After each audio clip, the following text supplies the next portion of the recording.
कि हनुमान मैं तुमसे लक्ष्मण से भी 2 गुना प्रेम करता हूँ। अब जैसे ही राम जी ने कहा कि लक्ष्मण से 2 गुना तुमसे प्रेम करता हूँ, तो अब लक्ष्मण जी के मन में बोल तो नहीं रहे, लेकिन मन में आया भी कमाल करते हैं। इतने वर्षों से मैं आपके साथ में हूँ, इतनी आपकी सेवा करता हूँ, और आप आज ये कभी ये बंदर आज मिला है, और महाराज आप कह रहे हो कि लक्ष्मण से 2 गुना प्रेम तुमसे करता हूँ। लक्ष्मण जी के मन में थोड़ी सी शंका हुई, महाराज ऐसा क्यों कह रहे हैं?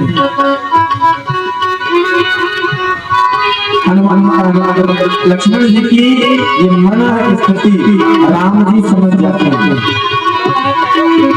राम जी ने तुरंत ये कर ली।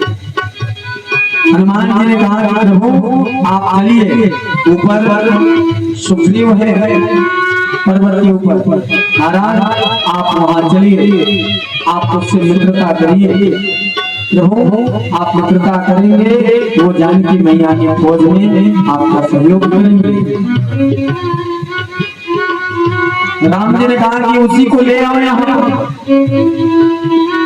हनुमान जी ने बड़ा सुंदर कहा कि महाराज सुग्रीव जीव है, और जीव कब अपने बात से पलट जाए कुछ कहा नहीं जा सकता। अभी आदमी कुछ बोलता है, घंटे भर बाद कुछ और बोलेगा, 2 घंटे बाद कुछ और बोलेगा। तो जीव तो हर मिनट पलटता है महाराज, और आप तो ईश्वर हैं, आप जब हाथ पकड़ोगे ना तो आप छोड़ोगे नहीं, वो कितना भी छुड़ाने का प्रयास करेगा। राम जी ने कहा बात तो सही कह रहे हो, लेकिन पहाड़ के ऊपर इतनी दूर से यात्रा करके आ रहा हूँ, अब पहाड़ के ऊपर तुम चढ़ने के लिए कह रहे हो, मैं वैसे ही थका हूँ, अब इतने ऊपर पहाड़ के ऊपर कैसे रहूंगा? राम जी यहाँ लक्ष्मण जी की उस संशय का जो बीज स्फुरित हुई है उस पर वो प्रहार करना चाहते हैं, उसको उनके हृदय से उस चीज को हटाने का प्रयास कर रहे हैं। इसलिए लीला कर रहे हैं कि हम उस पहाड़ पर कैसे चढ़ेंगे, पथरीले जमीन है, उस पर पांव रखेंगे, कांटे हैं। इतनी दूर से यात्रा करते हुए आए, कहाँ अयोध्या और कहाँ दक्षिण भारत कर्नाटक में, हाँ इतनी दूर पैदल गए तब तो नहीं, पत्थर और कांटे नहीं लगे, अब थोड़ा सा पहाड़ चढ़ने के लिए कांटे लगे। यहाँ प्रभु का मेन मकसद ही यही था हनुमान जी से कहने का कि लक्ष्मण के इस बीज का नाश करवाना जो हृदय में उत्पन्न हो गया है। भगवान ने युक्ति की, हनुमान जी ने कहा महाराज अब आप निश्चित हो जाइए, क्योंकि अब तक तो आपके पास में गाड़ी नहीं थी ना, इसलिए आप पैदल चल रहे थे, अब गाड़ी आ गया है हनुमान के रूप में, अब आपको पैदल चलने की आवश्यकता नहीं पड़ेगी। हनुमान जी तुरंत ही बैठते हैं, कहते हैं महाराज आइए मेरे कंधे पर बैठ जाइए, और दोनों जन को भगवान राम और लक्ष्मण दोनों जन को अपने कंधे पर बैठा कर और सीधे वहां से जय श्री राम बोलते हुए छलांग लगाई और पहुंच गए जहाँ पर सुग्रीव रहते हैं। बोलिए हनुमान जी महाराज की जय हो। जैसे वहाँ हनुमान जी ने राम और लक्ष्मण जी को उतारा, लक्ष्मण जी तुरंत ही भगवान राम के चरणों में गिर पड़े, बोले महाराज मुझसे बहुत बड़ी गलती हो गई। राम जी ने कहा क्या हुआ? बोले महाराज मुझसे ये गलती हो गई है कि आपने कहा लक्ष्मण से 2 गुना प्रेम आप इससे करते हो। तो महाराज उस समय लगा कि मैं इतने वर्षों से आपकी सेवा कर रहा हूँ प्रभु, और ये मनुष्य ये आदमी आज आपसे मिला और आप कह देते हैं कि ये 2 गुना प्रेम आप इससे करते हो।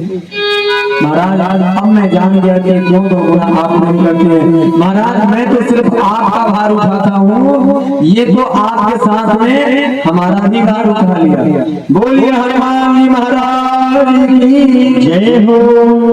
शेष नारायण के अवतार हैं, लक्ष्मण जी और शेष जी के ऊपर शयन करते हैं भगवान विष्णु।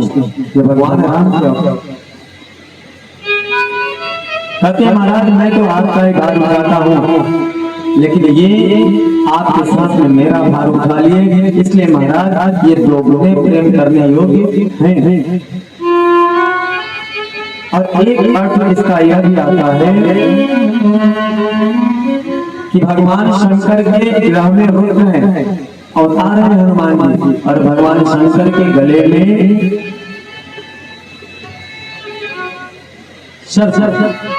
जो भगवान शेष नारायण है वो भगवान शंकर के गले में पड़े हैं आभूषण के रूप में। क्या हम आप अपने बच्चे को जिससे इतना प्रेम करते हैं और उसको सोने की चैन अंगूठी ये सब पहनाते हैं, तो क्या वो सोने की अंगूठी या सोने का चैन आपके लिए कीमती है या वो पहनने वाला कीमती है? बताइए कौन कीमती है आप लोगों के नजर? सोना कीमती है, आपका बालक कीमती है? आपका बालक कीमती है, अपना बच्चा कीमती है, इसीलिए तो उसको सोने की चैन पहना रहे हैं। तो भगवान शंकर कीमती है, इसलिए वो वस्त्र के रूप में आभूषण के रूप में शेषनाग जी को धारण करते हैं। इसलिए हनुमान जी को लक्ष्मण से दो गुना प्रेम राम जी करते हैं। लक्ष्मण जी ने क्षमा मांगी, उसके बाद में तुलसी बाबा कहते हैं कि भगवान राम को सुग्रीव से मेल मिलाप कराई हनुमान जी ने, और उसके बाद में दोनों जन की मित्रता कराता। देखिए निस्वार्थ भाव से जो कार्य करे सच्चा भक्त वही होता है। आज भगवान राम को जानकी मैया की खोज करनी है, इसलिए भगवान राम का भी स्वार्थ है सुग्रीव से मित्रता करने का। और सुग्रीव बाली के डर से पहाड़ पर छुप चल रहता है, तो बाली के भय से मुक्त होना है सुग्रीव को, इसलिए भगवान से मित्रता करता है। दोनों जन का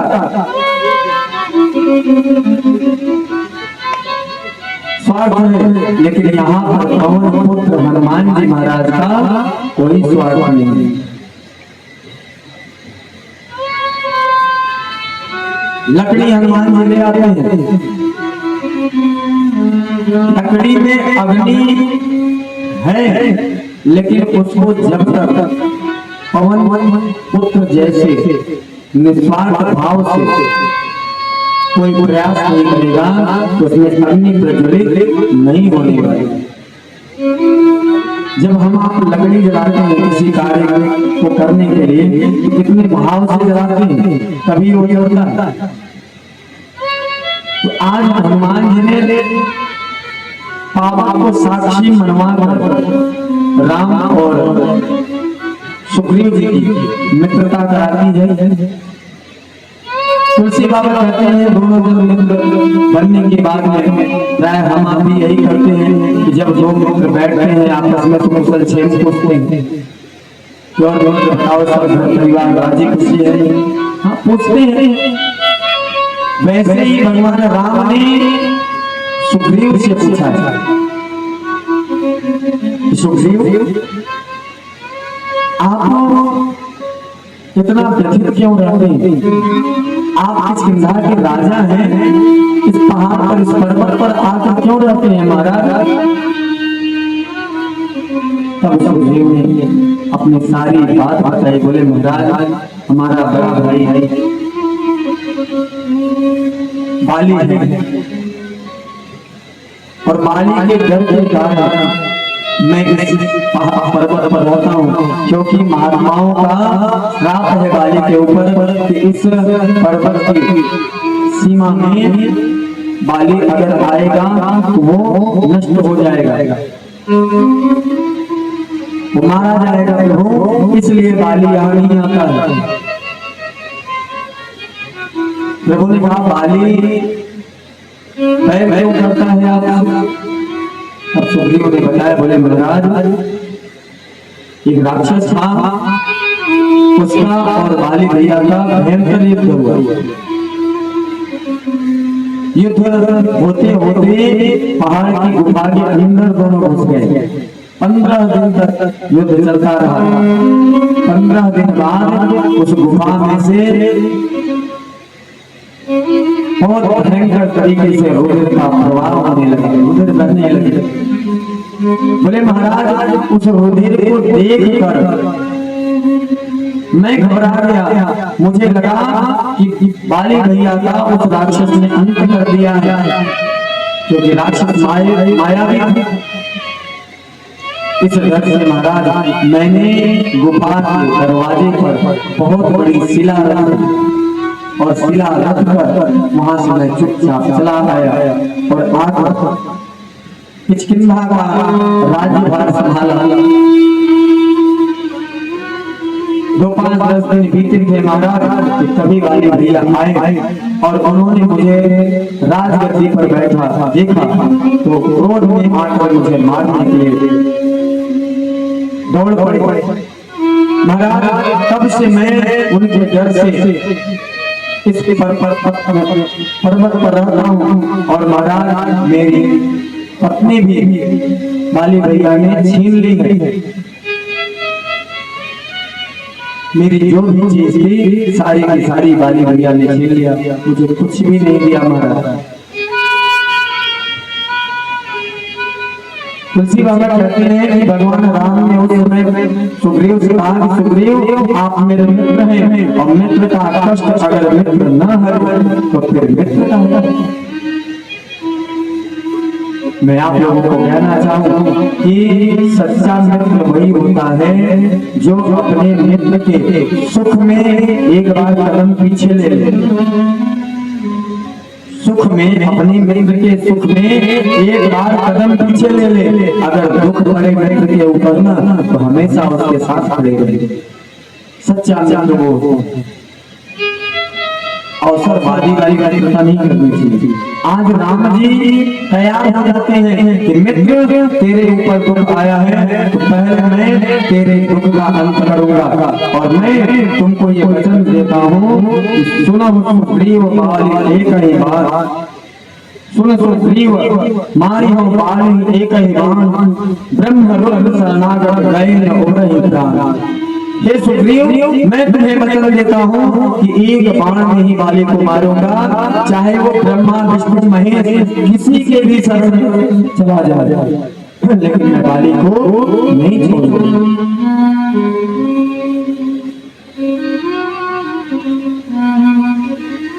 जीवन होनी दुखारी, जीवन होनी दुखारी, नहीं मिलो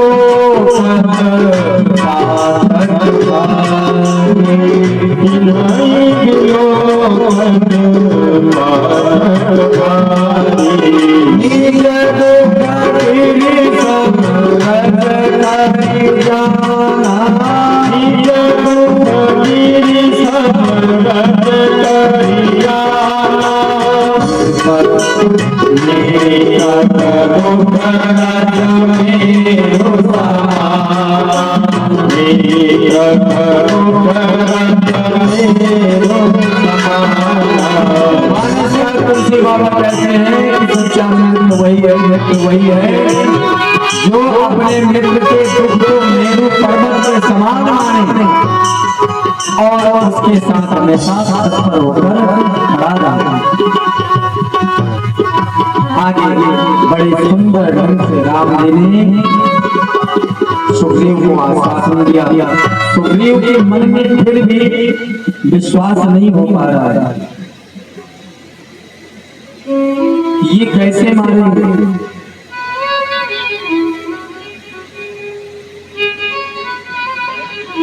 बगल में ही दुम्दुभी राक्षस की हड्डियां पड़ी। सुग्रीव कहते हैं महाराज इन हड्डियों को जो एक बाण में ऊंचा कर देगा वही बाली को मार सकता है। भगवान राम ने एक ही बाण में दुंदुभी राक्षस के उस हड्डियों को उठा दिया। कुछ संत कहते हैं कि 7 ताड़ के वृक्ष थे। कुछ रामायण में ये भी वर्णन आती है कि 7 ताड़ के वृक्ष थे। सुग्रीव ने कहा कि महाराज इन ताड़ के वृक्षों में एक बाण से प्रहार करके जो एक बार में ही भेदन कर देगा वही बाली को मार सकता है। भगवान राम ने एक बाण में 7 ताड़ के वृक्ष को भेदन कर दिया। फिर सुग्रीव को विश्वास, हाँ देखिए जीव जो होता है ना, हम आप जो है विश्वास तभी करते हैं जब कोई चमत्कार देखते हैं। बिना चमत्कार के तो नमस्कार करते नहीं। तो चमत्कार के पीछे मत जाइए, चमत्कार के पीछे कुछ नहीं रखना है। इस ईश्वर पे भरोसा रखें, श्रद्धा रखें, विश्वास रखें। इनसे बड़ा जादूगर, इनसे बड़ा चमत्कार और कौन करने वाला है जी। सांसारिक चमत्कारों से दूर रहिए, भगवान के शरण पकड़े रहिए। ये अपने आप आपके जीवन में ऐसे ऐसे चमत्कार दिखाएंगे कि आपको किसी के पास जाने की जरूरत नहीं पड़ेगी। बोलिए राजा रामचंद्र भगवान की जय हो। भगवान राम ने सुग्रीव से कहा, सुग्रीव जाइए युद्ध भूमि में और ललकारिए बाली को, आमंत्रण दे दीजिए कि आए आपसे युद्ध करें। सुग्रीव जैसे ही जाते हैं बाली को बोलते हैं, ललकारते हैं, और बाली अपनी गदा लेकर जब निकलने का प्रयास करता है तो तुलसी बाबा कहते हैं कि बाली की पत्नी है तारा। उसने तुरंत रोका कि महाराज रुक जाइए, युद्ध में नहीं जाएंगे।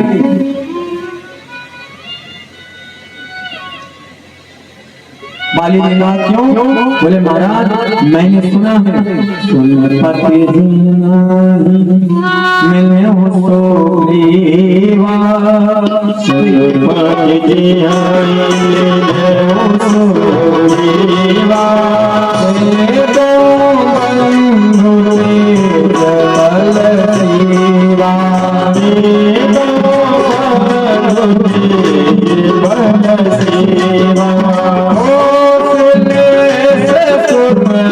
लक्ष्मण राम कौशले सुत लक्ष्मण राम कौशले सुत लक्ष्मण राम कौशले सुत लक्ष्मण राम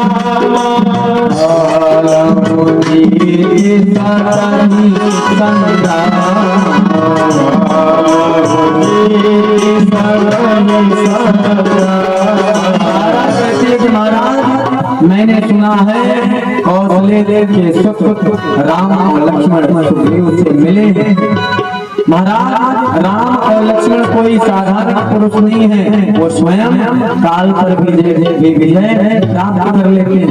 महाराज आप उनसे युद्ध करने, उनसे वैर करने मत जाइए। मुझे शंका हो रही है कि मेरा सिंदूर कोई बह न जाए।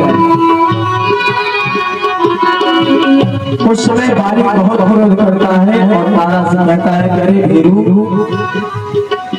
हे डरपोक स्त्री, कह बाली सुन भीरू प्रिय समदर्शी रघुनाथ। हे भीरू फालतू में परेशान हो रही है, राम समदर्शी है, उनको पता है कि किसके साथ में क्या करना है। देखिए एक यहाँ बाली है कि उसको विश्वास है कि राम समदर्शी है, वो गलत नहीं करेंगे, और वहाँ सुग्रीव उसके मन में शंका है कि राम बाली को मार पाएंगे या नहीं, इसलिए 2 बार परीक्षा लिया। इतना कहकर बाली युद्ध भूमि में जाता था। अब जब युद्ध भूमि में बाली गया तो युद्ध भूमि में बाली ने सुग्रीव को खूब मारा। पटक पटक के मारा। सुग्रीव के मुंह से खून भी बहने लगे। सुग्रीव कोई साधारण नहीं थे, 10,000 हाथियों का बल था सुग्रीव जी, इतने बलवान थे। लेकिन बाली उनसे भी आगे। बाली को एक वरदान था कि उससे युद्ध में जो भी युद्ध करने आएगा युद्ध भूमि में, उसका आधा बल स्वतः ही बाली के अंदर आ जाएगा। अब स्वाभाविक सी बात है कि आपका आधा बल अगर किसी में चला जाएगा तो वो तो वैसे बलिष्ठ हो जाएगा। इसलिए बाली को सबको हरा देता है। भगवान राम भी बाली को जब मारे हैं ना, तो पेड़ की आड़ में खड़े होकर मारे, सन्मुख होकर सामने होकर नहीं मारे। आज बाली जब सुग्रीव को मारने लगा तो सुग्रीव वहां से बार बार देखता है कि प्रभु बाण क्यों नहीं मार रहे, प्रभु बाण क्यों नहीं मार रहे।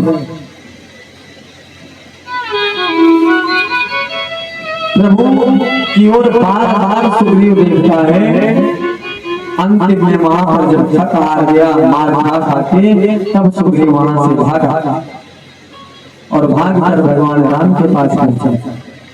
वहां कहता है, महाराज मैंने कहा था आप सुना कि मैं जो रघुवीर कृपाला, मैं जो रघुवीर कृपाला, रघुवीर कृपाला, मैं जो रघुवीर कृपाला, काला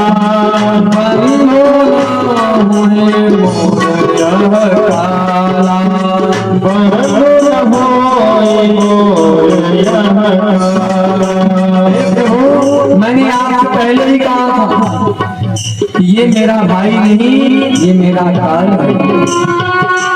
भगवान राम नहीं सोचते हैं कि सुग्रीव मैं तो पहले ही तुझे बचा लेता, लेकिन तू शंका करके गया था ना। बाली शंका करके नहीं आया था, बाली ने कहा था समदर्शी है राम, इसलिए मैंने उसे मारा नहीं। और सुग्रीव जी कहते हैं भगवान कि सुग्रीव मैंने इसलिए मारा तुम्हें, बाली को नहीं मारा कि तुम दोनों एक रूप के लग रहे थे, दोनों समान लग रहे थे। इसलिए मैंने यह सोचा कि कहीं बाण बाली को मारूं और तुम दोनों एक रूप के हो, कहीं ऐसा न हो कि वो बाण बाली की जगह जाकर तुम्हें लग जाए तो लोग यही टीका करेंगे कि राम मित्र द्रोही है, वो अपने मित्रों को मारते हैं।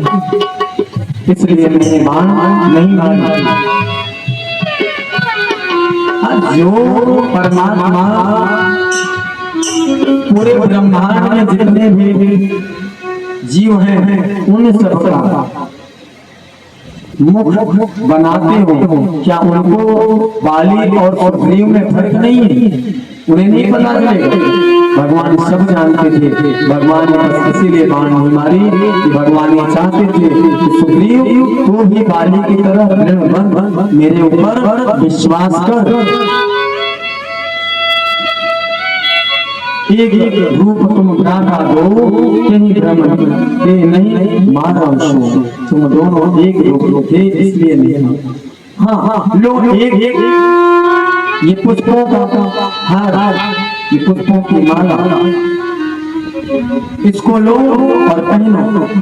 तुलसी बाबा कहते हैं कि नीलकंठ सुमन गए माला, यानी सुग्रीव जी के गले में जब भगवान राम ने माला पहनाई, बोले जा अब मुझे पहचान रहेगा कि माला जिसने पहनी है वो सुग्रीव है और बिना माला का जो है वो बाली है। अब सुग्रीव पुनः युद्ध करने के लिए जाता है। जब वहां पहुंचा और बाली को पुनः निमंत्रण दिया युद्ध भूमि में आने का, तो बाली फिर गदा उठाता है और युद्ध मैदान में पहुंच जाता है। वहां पर भयंकर युद्ध हुआ दोनों के बीच।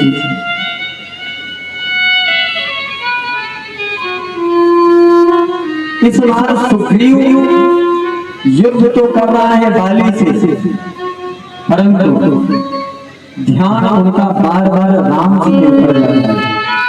यहाँ पर मानो सुग्रीव अपने कृत्य से बता रहे हैं, तुलसी बाबा प्रतिबिंब डाल रहे हैं कि संसार में हम आप हैं, हम आप भी कोई भी कार्य करने जाएं, बड़े से बड़ा कार्य करने जाएं, लेकिन हृदय में ध्यान में अपने भगवान को रखो तो आपका कार्य सिद्ध होगा।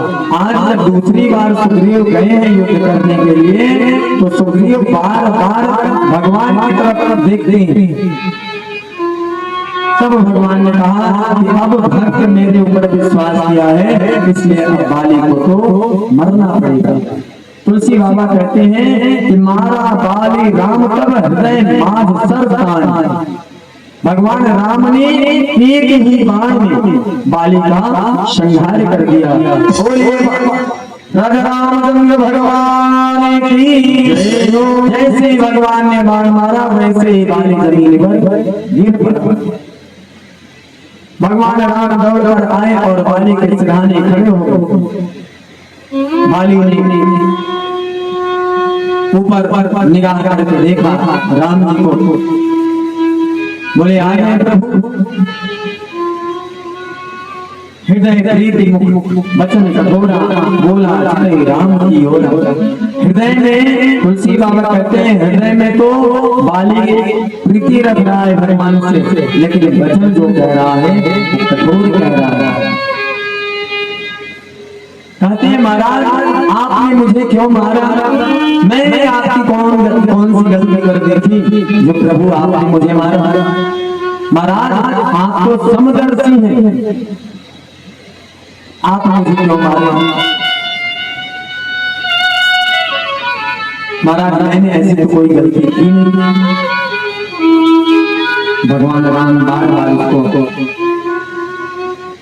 समझाते हैं, लेकिन बार बार बाली यही कहता है कि अवगुण कवन नाथ मोहि मारा।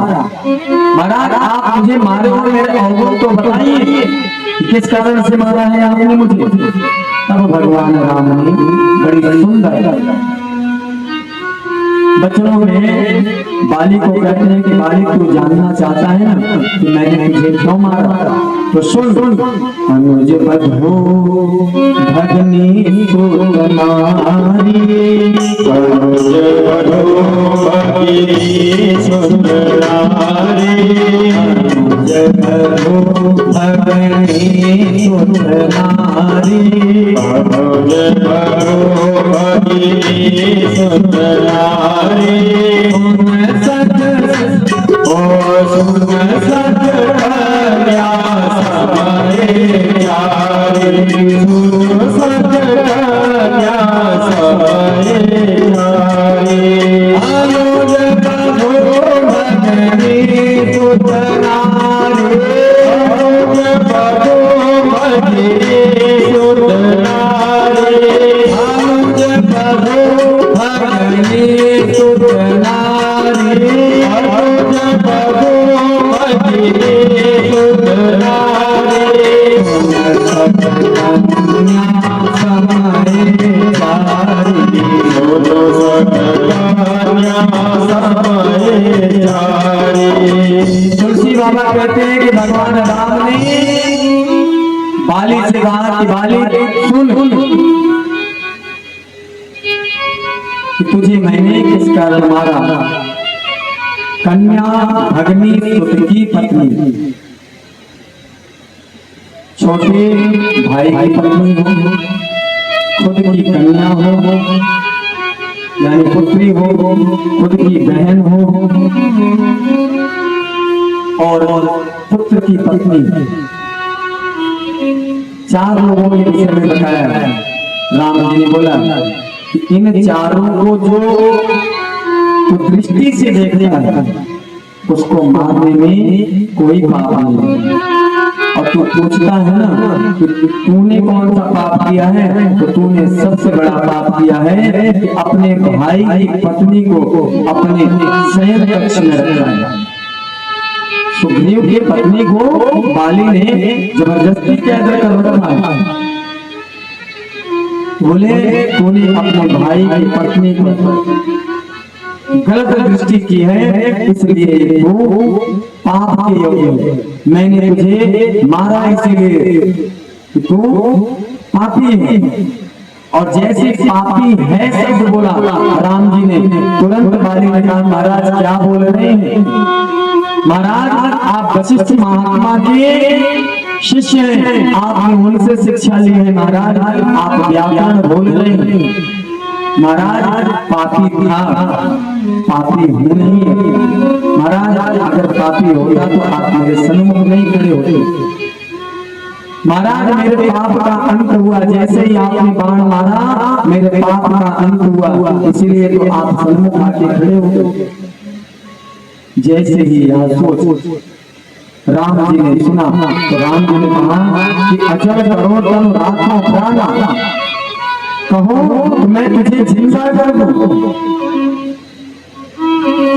बाली ने हाथ जोड़ा, बोले महाराज ऐसी गलती मैं नहीं करने वाला।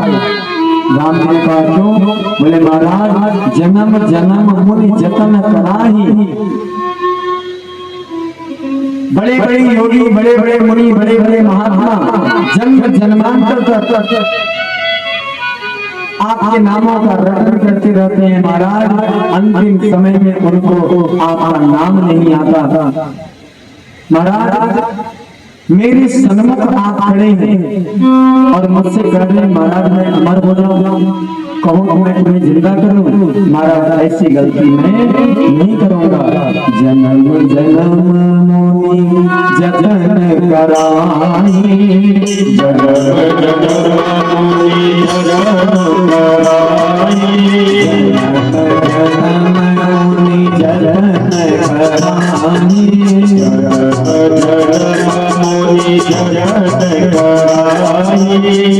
राम कहीं आवत नाही, अंत राम कहीं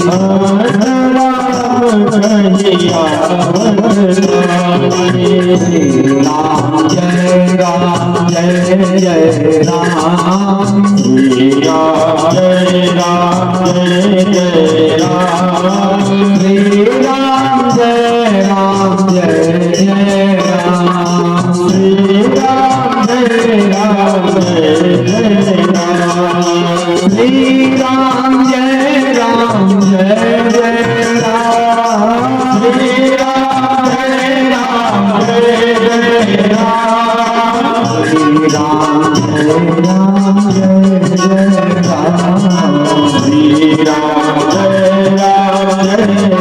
राम। बाली कहता है महाराज आप सामने मेरे खड़े हो, मुझे अब जीवित नहीं होना है, मुझे अमरत्व नहीं चाहिए महाराज। कौन मूर्ख होगा महाराज जो आज के सामने मृत्यु पा रहा है और उसे अमर होने की चस्का लगे। महाराज ये गलती मैं नहीं करूंगा। तुलसी बाबा कहते हैं कितनी बार बात चलती रही, अंतिम समय में बाली का आया उतने में दौड़ता हुआ बाली का पुत्र, बाली के पुत्र हैं अंगद जी महाराज।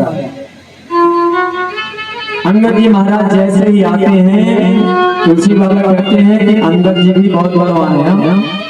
बाली स्वयं कहता है महाराज यह मम सम विनाय बल कल्याण प्रभु प्रभु कीजिए, मम सम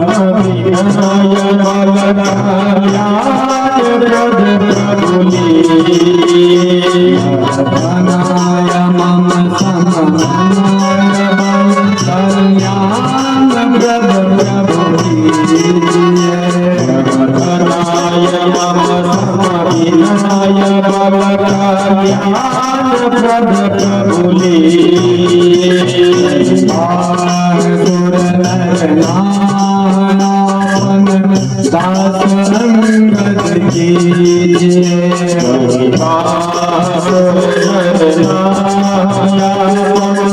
दास अंगद कीजिए, बाली कहता है महाराज ये हमारा पुत्र अंगद है। महाराज इसका हाथ अपने हाथ में लीजिए। महाराज ये मेरे जैसा बलवान है और मेरे जैसा बुद्धिमान भी है। महाराज कहीं ऐसा न हो कि जैसे मैं बिगड़ गया और ये भी बिगड़ जाए, इसलिए महाराज आप इसका हाथ अपने हाथ में पकड़े रहिए। गुजराती में बाली को वृद्ध पिता कहा गया, ठीक है। तो हर मानो हर ज्ञान बता रहा है बाली कि आप हर पिता जितने भी माँ बाप हैं उनको ये सीख लेनी चाहिए कि अपने बेटे या बेटी को हमेशा उनका हाथ भगवान को पकड़े रखें। अगर जब उनका हाथ भगवान पकड़े रहेंगे ना तो कभी भी आपके पुत्र या पुत्री गलत मार्ग पर जा ही नहीं सकेंगे। जैसे ही उस मार्ग पर पहुंचे, अब एक कदम बढ़ाएंगे, गलत मार्ग पर पहुंच जाएंगे, वहां पर तुरंत ही कृपा ऐसी होगी हमारे आपके बालक उस मार्ग से जाने से पहले तुरंत ही अपने पांव को पीछे खींच लेंगे। आज बाली कहता है महाराज अंदर बहुत बलवान है, हमारी जैसी बुद्धि भी है, महाराज कहीं ये भटक न जाए, इसलिए महाराज इसकी आप हाथ पकड़ के रखना पड़ेगा। भगवान ने अंगद अपने शरण में लिए। तुलसी बाबा कहते हैं कि बाली का मरणांत हुआ, दाह संस्कार कराया गया। उसके बाद में भगवान की प्रेरणा से किष्किंधा का सुग्रीव को राजा बनाया गया और अंगद जी को किष्किंधा का युवराज बनाया गया। बोलिए राजा रामचंद्र भगवान की जय हो। अब उसके बाद में तुलसी बाबा ने कथा को आगे बढ़ाया और सुग्रीव से भगवान राम कहते हैं कि अभी चातुर्मास का समय आने वाला है। ये प्रथा तब से चली आ रही है। भगवान राम ने प्रसाद का समय प्रारंभ हुआ तो उस समय 4 महीने आषाढ़, श्रावण, भादव और कुआर, ये 4 महीने जो बड़े बड़े योगी होते हैं ना, ये 4 महीने नहीं जाते, वो एक जगह ही बैठकर तप करते हैं। कई महात्मा 2 महीने का करते हैं, कोई महात्मा 1 महीने का करते हैं, जिसका जैसा समय रहे उस हिसाब से अपने हिसाब से कर लेते हैं। तो भगवान राम सुग्रीव जी कहते हैं कि आप जाइए, 4 महीने का समय है, अभी मैं 4 महीने चातुर्मास करूंगा, भगवान का कीर्तन करूंगा, भजन करूंगा। आप 4 महीने अपने राज्य को भोगिए, अपने राज्य को संभालिए। 4 महीने बाद तब तक वर्षा ऋतु भी बीत जाएगी, उसके बाद आप आइएगा, फिर जानकी की खोज में हम आप आगे बढ़ेंगे। सुग्रीव जी कहा ठीक है महाराज। भगवान को प्रणाम करके सुग्रीव चले जाते हैं अपने राज्य में, अपने राज्य को संभालते हैं। और इधर भगवान राम भगवान शंकर की भक्ति में लीन होकर, देखिए भगवान राम शंकर जी की भक्ति करते हैं, उनके नामों का रटन करते हैं और भगवान शंकर प्रभु श्री राम के नामों का रटन करते हैं। तो भगवान राम शिव जी की पूजा में उनके नामों में अपना मन लगाए हैं। आइए 2 मिनट के भाव से हम आप भी भगवान का नाम लेते हैं। बोलिए राजा रामचंद्र भगवान की जय। बीती जाए उमरिया, बीती जाए उमरिया। देखिए उम्र धीरे धीरे हमारी आगे बीतती जा रही है। 1 दिन निकल रहा है, 2 दिन निकल रहा है, 3 दिन निकल रहा है, इसलिए बीती जाए उमरिया, मन बदले सांवरिया। बीती जाए उमरिया, मन बदले सांवरिया।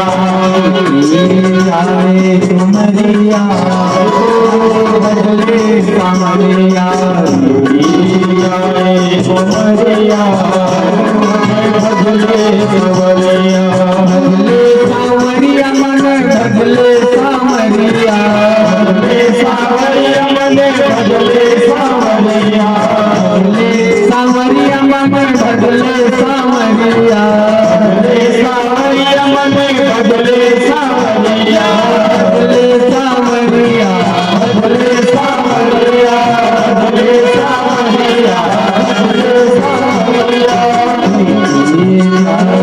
तुमरिया तुमरिया मन भजले सावरिया उमरिया भजले सावरिया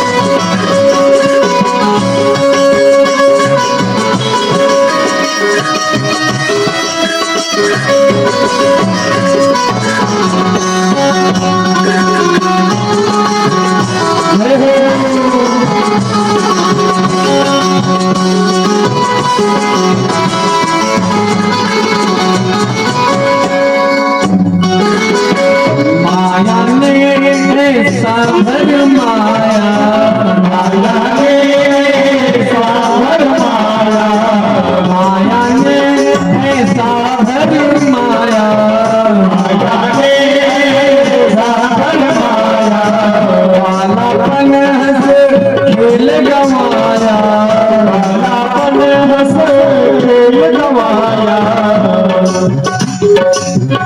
आगे नरन कांवरिया आगे नरन कांवरिया भजले सामरिया आए उमरिया भजले सावरिया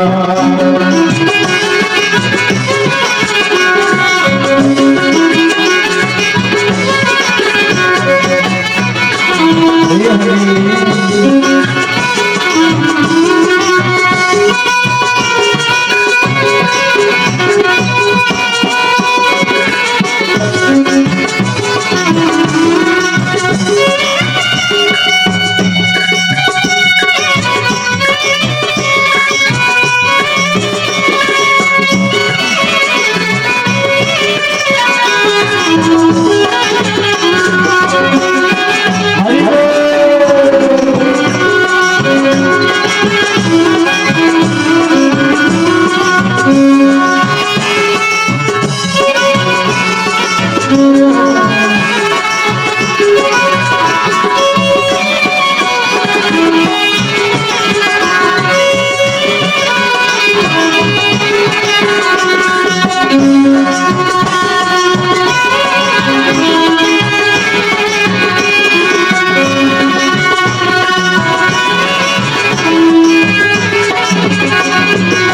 गई जवानी यही हाथ से गई जवानी यही हाथ से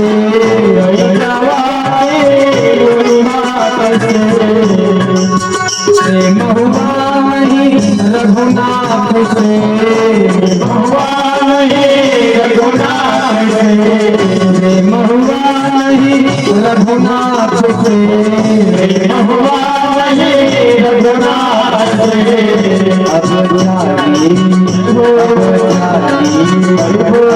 जारी चिता है बामरिया मन भजले सामरिया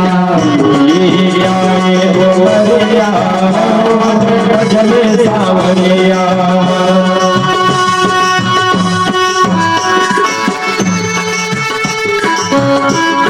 हरे हरे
हो गई है कि भजन करे भोजन करे, लेकिन फिर भी जंजाल में पड़े रहते हैं।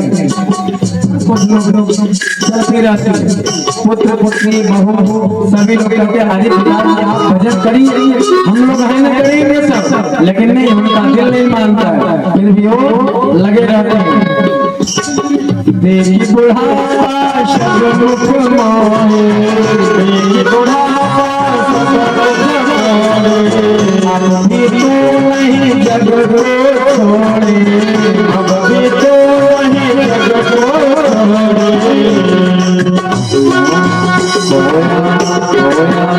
गोया मोहन बजरिया, गोया मोहन बजरिया, मन भजरे सावरिया, मन भजरे सावरिया।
आजा सतगुरु शरण में, आजा सतगुरु के शरण में, आजा सतगुरु शरण में, आजा सतगुरु के शरण में। या अनुज प्यारा या अनुज प्यारा शरण में, या अनुज प्यारा शरण में।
बोली रामचंद्र भगवान की जय हो।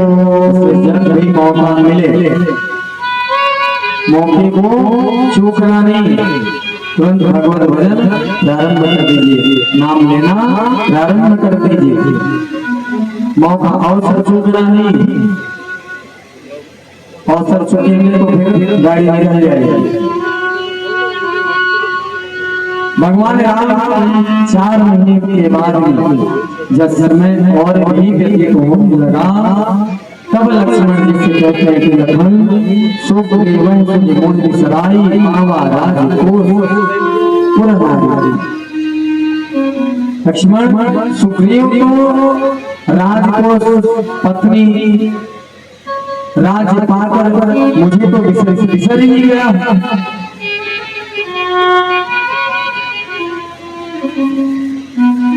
और ये चीज होती है जब तक जीव के पास में नहीं रहता है तब तक तो भगवान को ऐसा पकड़े रहेंगे, ऐसा पकड़े रहेंगे कि भगवान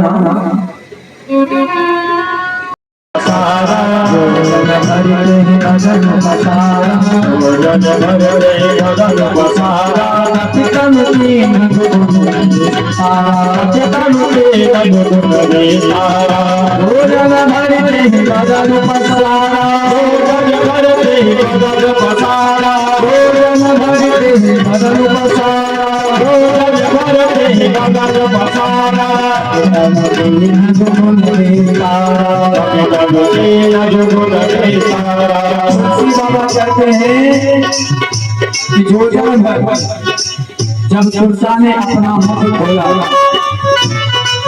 तो हनुमान जी तुरंत ही 8 योजन के हो गए। हनुमान जी को लगा कि ये ऐसे तो मानेंगे नहीं, तो जब 4 योजन का मुख सुरसा ने खोला तो भगवान भक्तराज हनुमान जी महाराज 8 योजन के हो गए। और 8 योजन होते ही तो सुरसा से मन में आया और हमें खोलना पड़ेगा। तुरंत ही सुरसा ने 16 जोजन मुख के गया, 16 जोजन मुख के गया, 16 जोजन मुख के गया, 16 जोजन मुख के गया, रत पवन सुत किसे गया, रत पवन सुत किसे गया, 16 जोजन मुख के गया, 16 जोजन मुख के गया, 16 जोजन मुख के गया, 16 जोजन मुख के गया, पवन सुत किसे गया, पवन सुत किसे गया। तुलसी बाबा कहते हैं कि जब 32 योजन का मुख सुरसा ने फैलाया तब हनुमान जी ने युक्ति की कि भाई आप 16 योजन बोले 32 योजन। हनुमान जी ने कहा कि अगर इससे ज्यादा अपने को बढ़ाऊंगा तो एक पैर तो रामा दरबार में भगवान राम के पास पहुंचेगी और दूसरा पैर लंका में पहुंच जाएगा। भगवान राम को समझ जाएंगे कि हनुमान का तो हल कर रहा है, लेकिन लंका में हड़बड़ी मच जाएगी, वो समझ नहीं पाएंगे कि किसका पाँव। इसलिए हनुमान जी ने युक्ति की और तुरंत ही अपने शरीर को छोटा कर लिया। हनुमान जी अपने शरीर को छोटा करते हैं। उसके बाद तुलसी बाबा ने लिखा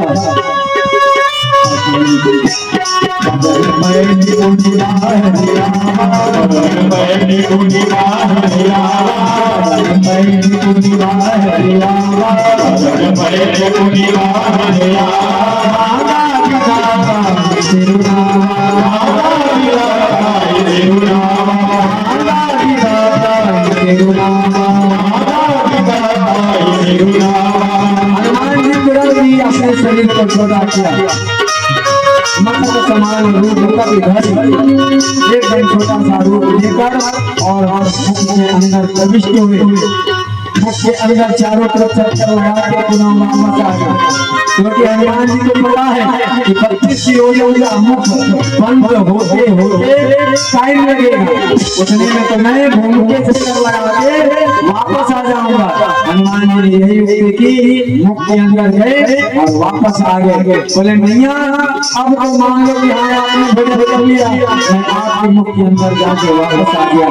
सुरसा समझ गई। बोले हनुमान मुझे जब विश्वास हो गया कि आप राम कार्य करके अवश्य आओगे, आप राम कार्य अवश्य पूर्ण करोगे, आप निश्चित रहिए, मैं कोई और नहीं, मैं सरसों की माँ सुरसा हूँ।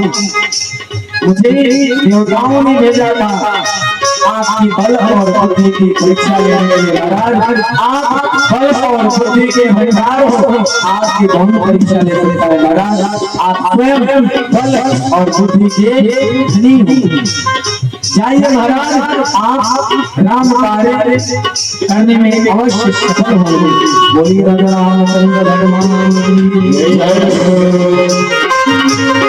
आगे की आज्ञा प्रारंभ करते हैं। तुलसी बाबा कहते हैं पहला देखने को आकाश से आया, अब दूसरा देखने जल में अंदर से आ रहा है।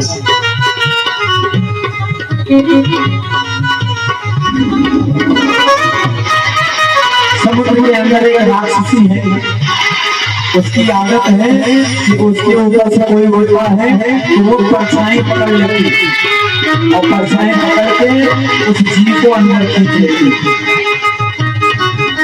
अंदर ले जाकर वो मार डालती और फिर उसको खा जाती। आज हनुमान जी को जैसे उसने पकड़ा, हनुमान जी को परछाई को हनुमान जी को लगा कि किसने पकड़ लिया, जैसे ही देखा राक्षसी ने तुरंत एक मुस्कुरा प्रहार किया और राक्षसी का अंत हो गया।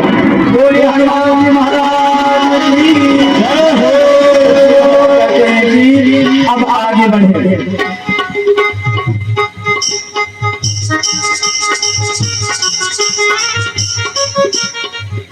लंका के समीप पहुंचे और चढ़ गए आग।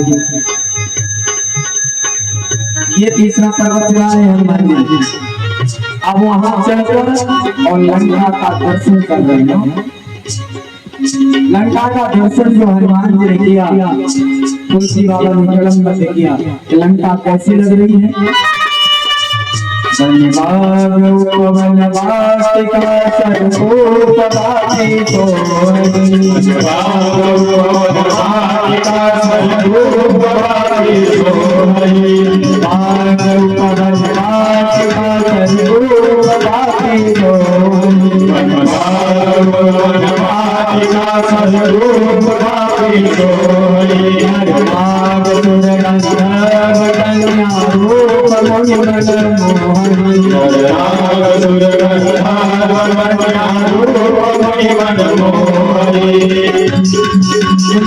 कहते हैं कि हनुमान जी ने जब लंका का दर्शन किया तो लंका में वनबाग गोकुल जितने भी है वन बगीचे सबको देखकर ऐसा लग रहा है कि जैसे मानो बड़े बड़े ऋषि महात्मा मोहित होते हैं।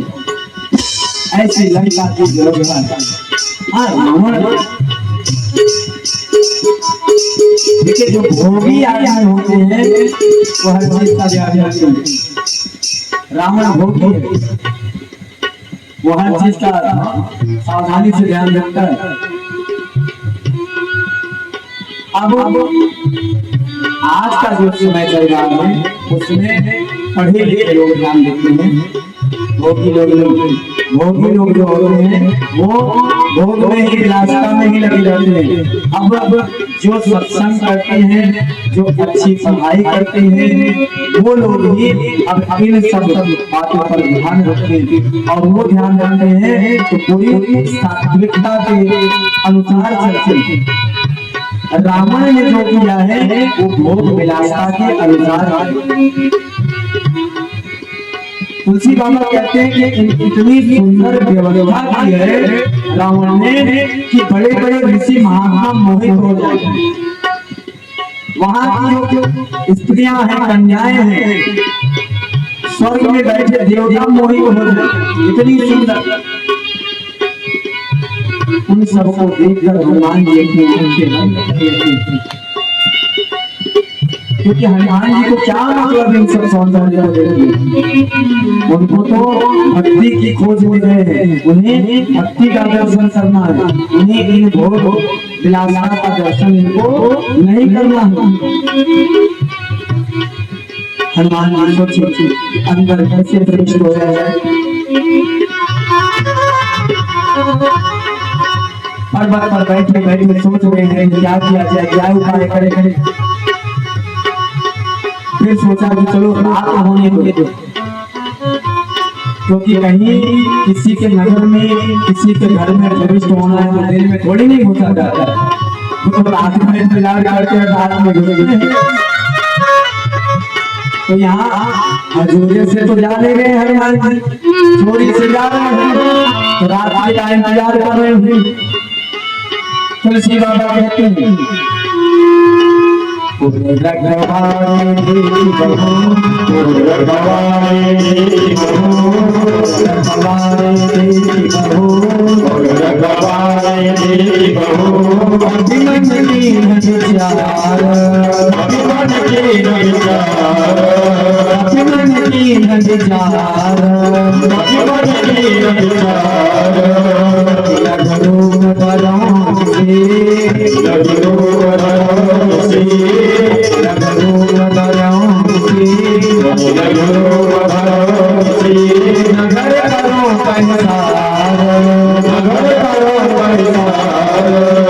हनुमान जी रात का इंतजार किए, रात हुई। अब देखिए आप पूरे रामायण में कहीं भी आपको अयोध्या में दर्शन करने को नहीं मिलेगा कि रखवार शब्द का तुलसी बाबा ने प्रयोग किया, किसी वस्तु की किसी चीज की रखवारी कर रहे हैं। जनकपुर में वर्णन आया है, कहीं वर्णन नहीं आया कि वहां पर रखवार है, लेकिन लंका का जब वर्णन आता है तो वर्णन आ जाता है कि पूरा रखवारे देगी। लंका की सुरक्षा के लिए रखवारी के लिए रखवार खड़े हैं, यानी चौकीदार खड़े हैं रखवारी में कि कोई भी घुस न पाए। और वो भी लंका पूरी सोने की है। हमारे आपके घर में ना 10-20 50 लाख करोड़ 2 करोड़ 4 करोड़ की सोना चांदी रख लेते हैं तो इतने ताले बंद करते हैं। हाँ 2-4 ताले तो बंद करके रखते ही नहीं। तो लंका तो पूरी सोने की है, तो रावण को व्यवस्था तो करनी पड़ेगी ना रखवारों की भाई। इसलिए लंका में रखवार सारे रात खड़े हैं लंका की सुरक्षा के लिए। अब भगवान मसक समान रूप एकदम मच्छर की तरह अपने रूप को धारण किया और लंका में प्रवेश करने के लिए आगे बढ़ रहे हैं। अब यहाँ पर किसी दूसरे के गांव में प्रवेश कर रहे हैं हनुमान जी, तो अपने इस शिक्षा से हमें आपको अच्छा ले अपने इस लीला हनुमान जी ने क्या किया जब लंका में प्रवेश कर रहे हैं, मसक समान रूप तब घड़ी लंका ही चलो सुमिर घर हरि। यानी लंका में प्रवेश करते हैं तो लंका के जो ग्राम देवता है वो नरहरि, इसलिए नरहरि को प्रणाम करके हनुमान जी लंका में प्रवेश करते हैं। इसलिए इस कथा से हमें आपको ये सीख लेनी चाहिए कि किसी के गांव में किसी नगर में आप लोग जब भी प्रवेश होंगे जब भी जाएं तो वहाँ के ग्राम देवता को मन प्रणाम अवश्य कर लेना चाहिए। उससे क्या होती है कि जब आप वहाँ जाएंगे तो आपके ऊपर उस ग्राम देवता का आपके ऊपर कृपा बनी रहेगी, तो आपका कार्य वहाँ पे अवश्य सफल होगा। बोलिए रामचंद्र भगवान की। अब हनुमान जी नरहरि का सुमिरन करके आगे बढ़ती हैं। अब यहाँ पर हनुमान जी को तीसरा विघ्न आया जमीन से। पहला विघ्न कहाँ से आया? आकाश से। दूसरा विघ्न जल के अंदर और तीसरा विघ्न पृथ्वी के।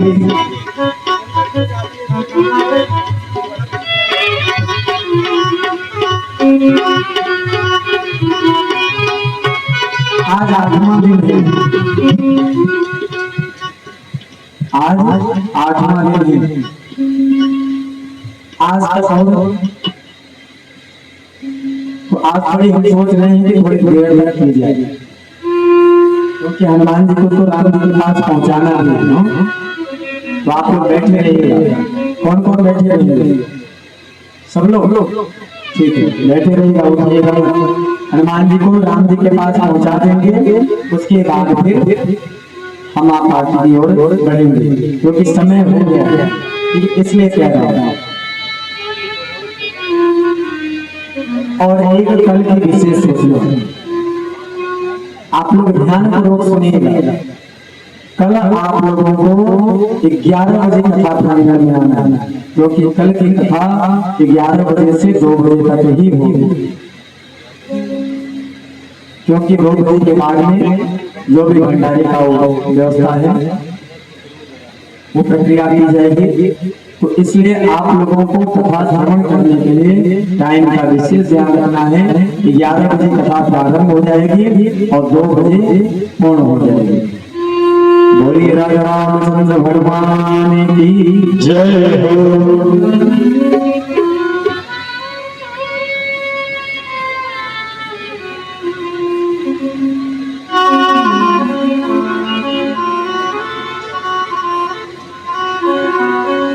तीसरा दिन में तुलसी बाबा कहते हैं कि पृथ्वी पर से आई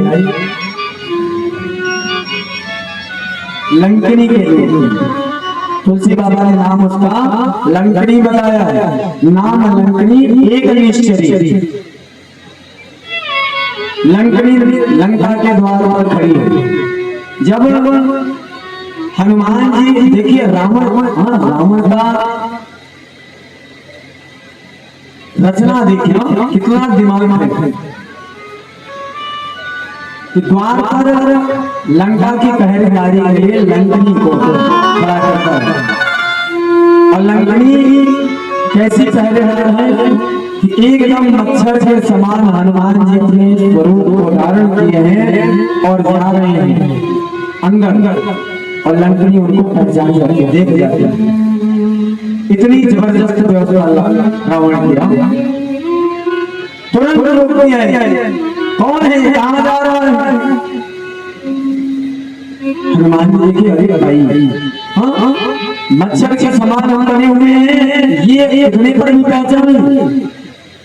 हनुमान जी तुरंत खड़े हो बताया, अपने परिचय दिया। लंकनी कहती है कि चोरों की भाव तू अंदर घुस रहा है, क्या तुम्हें पता नहीं है कि मेरा आहार चोर ही है? हनुमान जी का वारे वारे लंकनी संसार का क्या ब्रह्मांड का सबसे बड़ा चोर लंका में बैठा है, उसको तो खा नहीं रही है। और राम कार्य के लिए भक्ति से मिलने के लिए मैं जा रहा हूँ तो मुझे चोर बता रही है। जैसे हनुमान जी ने मुष्टि का प्रहार किया तो मुष्टि का एक महाकपिहानी रुधिर भमक एक ही मुष्टिका से रुधिर बहने लगा, व्याकुल हो गई। और जैसे ही व्याकुल हुई तुरंत ही लंकनी को समझ में आ गया कि अब लंका का विनाश निश्चित है। क्योंकि उस समय जब ब्रह्मा जी रावण को वरदान दे रहे थे, उस समय लंकनी भी वहां खड़ी थी। लंकनी ने लंका का द्वारपाल नियुक्त किया था लंकेश ने। लंकनी ने ब्रह्मा जी से पूछा पीछे से कि महाराज मेरा उद्धार कब होगा? और रावण इतना आताताई है, महाराज कृपा करके हमें बताइए कि इसका अंत कब होगा।